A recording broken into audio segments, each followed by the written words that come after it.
This committee's borderline and guilty of perpetrating a hate crime on the American people for forcing them to watch this garbage on C-SPAN.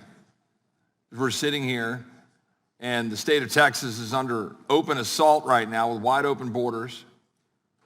And we have members of this committee talking about, oh, they're out with flashlights trying to find folks and couldn't find any folks.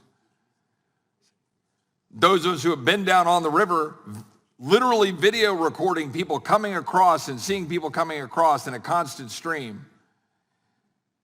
How about the video of the 53 dead migrants in a tractor trailer in San Antonio? Do we need to have members out there with flashlights to look for them? How about the 1,000 dead migrants found along the Rio Grande and along the southwest border? So here's the thing. We can go around in circles while the Democrats on the other side of the aisle like to continue to play identity politics and divide us up by acronyms, divvy us up by race, divide the country by race, which is clearly what they want to do. It's a page out of the old playbook.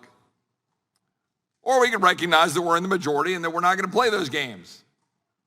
We're actually going to focus on the right thing.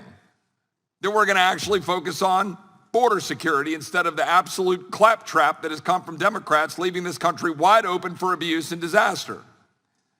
The 72,000 dead Americans from fentanyl, while members of the other side of the aisle scoff and laugh about what we're trying to do to actually secure the border. My colleagues on the other side of the aisle can continue to try to divvy us up by race while we focus on an FBI that made Scott Smith a poster child as a, quote, domestic terrorist and extremist, which I would note is a part of the amendment the gentleman offers. Scott Smith was labeled a domestic terrorist and extremist because he dared to go to a school board to defend his little girl who was raped in a bathroom in Loudoun County, Virginia. How about Mark Houck, a dad who had a SWAT team bust down his door in Philadelphia at 7 in the morning in front of his family? Good man. Why was that door busted down? Because he defended his son, where he and his son were exercising their First Amendment rights outside of an abortion clinic, praying in defense of the unborn.